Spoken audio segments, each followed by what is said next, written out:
بیګا په ورلد کپ کې د عمان او د انګلند یو ډیر ګرم میچ شوی. ګرم میچ ول زکه ویم چې انګلند تقریبا د دې ورلد کپ نه بهر شو، خو انګلند دومره په اسانه هار چرته منی روره.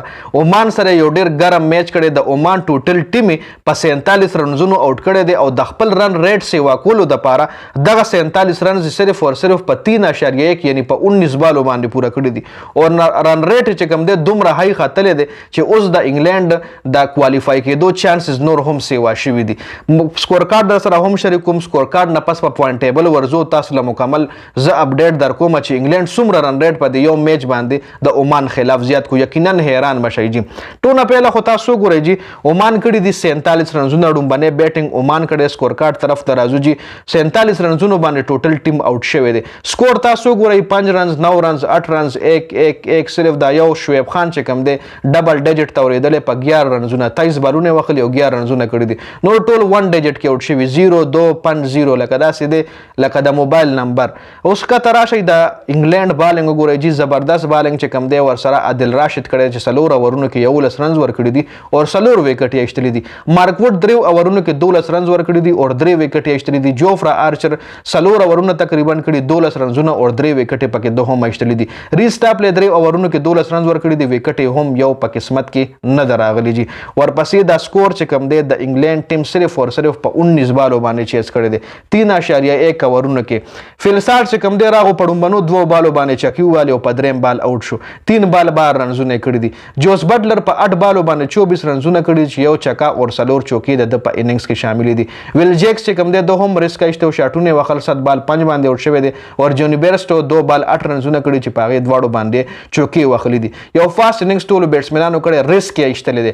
ریسک ځکه ایستل دي چې دا د لپاره ضروری و. په دې ریسک ایستو باندې د رن ریټ څومره سیوا کړی و تاسو راس په پوینټ ټیبل کې پته ولګي.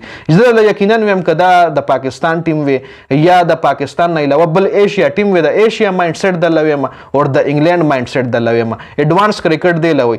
دا که د پاکستان ټیم وي غي به دومره رن ریټ نو سیوا کړی په دې میچ کې څومره چې انګلند سیوا کو. دا که د ایشیا بل ټیم وي غي به دې مایند سیټ سره نو کو شوی کم مایند سیټ سره چې انګلند کو شو. انګلند اوس هم هار نه مني ورګوره چې دا انګلند کوالیفای کیږي کنه او به الله. بلال خان 2 اورونو کې 36 رنز ور کړی یو وکټ ایستل. کلیم الله یو اور کې 10 رنز ور کړی دي او فیاض بټ صرف یو بال کړی او سلور رنزونه ور کړی دي د عمان د طرفه. اوس راځي چې پوینټ ټیبل لمو بوزم جی. پوینټ ټیبل لزو جی د عمان او د انګلند عمان اور انګلند کم کې دي دا رجی تاسو له پسکرین باندې ښکاری. ادای دی پوینټ ټیبل کې استرالیا الریډي کوالیفای شوی ده. سکاټلند سره چانس او انګلند چې کومو دا په دې ګروپ سټیج کې په سلورم نمبر او په دې ګروپ کې د په سلورم نمبر پوزیشن او د رن ریټ ماینس کیو جی اور اسد د رن ریټ اوس ګوري +3 شو او دا سکاټلند رن ریټ ګوري +2 شو. د سکاټلند یو میچ پاتې د استرالیا سره کچره دغه میچ سکاټلند وګټل نو بس انګلند د ورلد کپ نه بهر شو او کچره دغه میچ استرالیا وګټل او خاره خبره ده چې استرالیا به ګټي ځکه استرالیا او سکاټلند ټیم کې د ځمکې اسمان فرق ته نو اوس د انګلند چانسز نور هم سیوا شو او د انګلند یو میچ پاتې هغه چا سره پاتې هغه نامیبیا سره پاتې. نو ښکارا خبره چې نامیبیا نه به انګلند په اسانه باندې میچ ګټي او رن ریټ په نامیبیا باندې رن ریټ نور هم د سیوا کول شي ځکه ډیر په اسانه باندې میچ ګټي. نو د انګلند رن ریټ چې کم دی +4 +5 ته ډیر په اسانه باندې رسیدي شي او دلته سکاټلند چې کم دی د رن ریټ +2 دی او پوینټ چې کم دی د 5 پاتې شي او ورسره به د انګلند پوینټ چې کم دی چې بل میچ انګلند وګټي نو دای به هم پوینټس 5 پاتې شي او دلته رن ریټ چې کوم دی انګلند په یو میچ ګټلو باندې +3 له ورسولو. دا رن ریټ چې کوم -1 نه +3 له په یو میچ باندې ورسولو چې په 3.1 اور کې دغه میچ د عمان نو ګټلو. دی لویل شي مایند سیټ دی لویل شي ماډرن کرکټ. دا ماډرن کرکټ تر اوسه پورې د ایشیا ملکونه نه کوي. دا ماډرن کرکټ تر اوسه پورې پاکستان نه کوي.